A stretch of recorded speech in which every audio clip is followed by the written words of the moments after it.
Level 1. The Futures Circuit Grinder. This is the absolute bottom of professional tennis, and most fans have no idea how brutal it is.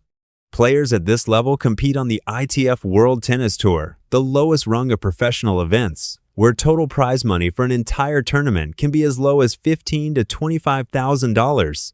Split across the entire draw, a first-round loss might net a player only a few $100s, sometimes not even enough to cover the flight that got them there. There's no fame here, no sponsorship deals beyond maybe a discounted racket from a local shop. These players often travel alone, book the cheapest hotels or hostels near the tournament site, and stretch every dollar between events. Skill-wise, they're already better than the overwhelming majority of tennis players on the planet. They just haven't broken through yet, or they're grinding to climb the ranking points needed to reach bigger tournaments. The mental toll is immense. Many players at this level are actually losing money once you factor in coaching, travel, and entry fees, and they're doing it purely on the belief that a breakthrough is coming. Burnout and financial exhaustion push a huge percentage of talented players out of the sport before they ever get a real chance. Level 2. The Challenger Tour Journeyman. This player has climbed high enough to compete regularly on the Challenger Tour, one tier below the top-level ATP and WTA events. Prize money jumps significantly here, with total tournament purses often ranging from $50,000 to over $200,000, though players still have to cover their own travel, coaching, and accommodation out of pocket. Fame is still minimal, mostly limited to tennis-specific fan communities and rankings enthusiasts who follow the sport closely. What genuinely changes at this level is stability. A player can start thinking in terms of a real season instead of surviving week to week. Some finally hire a part-time coach or physio. Some start traveling with a small support team instead of going it entirely alone. Skill level here is genuinely elite. These are players who can occasionally beat top 1-0-0 opponents in a qualifying match or an early tour-level round, but they're not yet consistent enough to hold a top-level ranking full-time. Tennis insiders respect their game. The general public has never heard their name. Level 3. The Solid Tour Pro. Now we're talking about a player who has cracked the top 100 in the world and competes regularly at ATP or WTA Tour-level events. Prize money at this tier can range anywhere from $300,000 to over $1 million a year once you include tournament winnings and small sponsorship deals, putting these players comfortably among the top earners in professional sports worldwide. Fame starts to show up here, but it's still tennis-specific. Dedicated tennis media covers their matches. A loyal segment of fans knows their name and their playing style. Some start picking up modest equipment, sponsorships, racket deals, apparel deals, or a regional brand partnership in their home country. This is where lifestyle starts to visibly shift. A full-time coach, a hitting partner, and sometimes a physiotherapist join their traveling team. Business class flights replace economy seats, and a real off-season training base becomes part of the routine instead of a luxury. Level 4. The Top 50 Contender. This tier separates good tour pros from genuine contenders. Top 50 players typically earn between $1 and $5 million a year, combining prize money and sponsorships. They're not just surviving on tour anymore, they're seated at every major tournament and expected to win multiple rounds.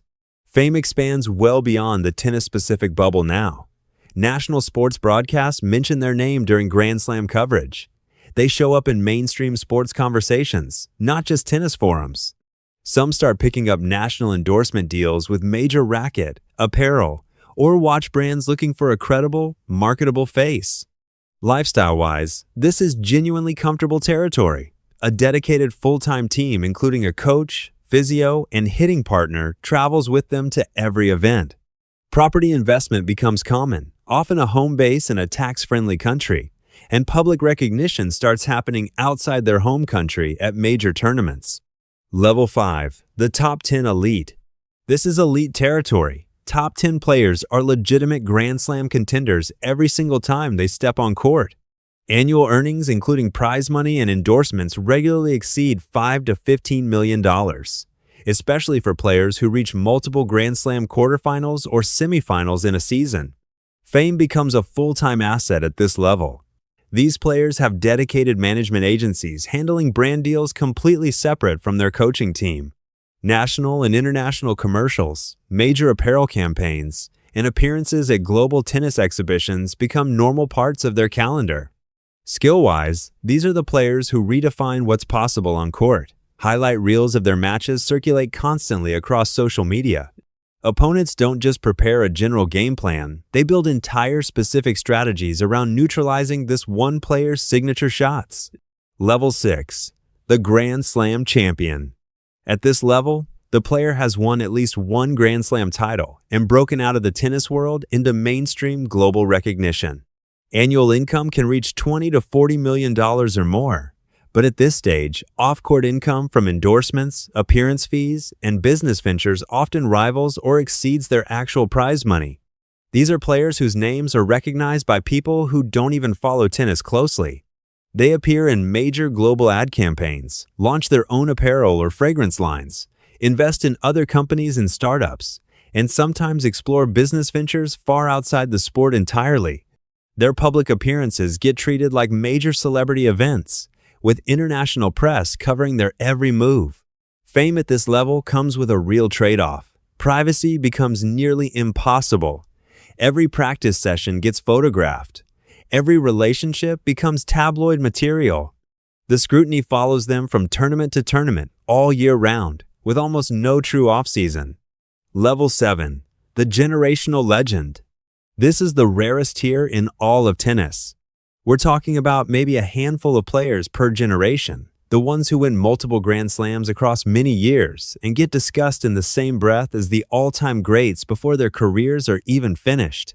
Financially, these players operate more like global business empires than individual athletes. Ownership stakes in tournaments, equity in apparel and technology companies, and long-term wealth that compounds for decades after their playing days are over. Their net worth is built to outlast their playing career by 50 years or more, often turning into multi-generational family wealth. Culturally, they become symbols of an entire era of the sport. Their matches get studied by future generations of players and coaches. Their business decisions get covered by financial media outlets, not just sports media. When they eventually retire, entire tournaments build ceremonies around their farewell, and their name becomes the permanent benchmark every future player gets measured against.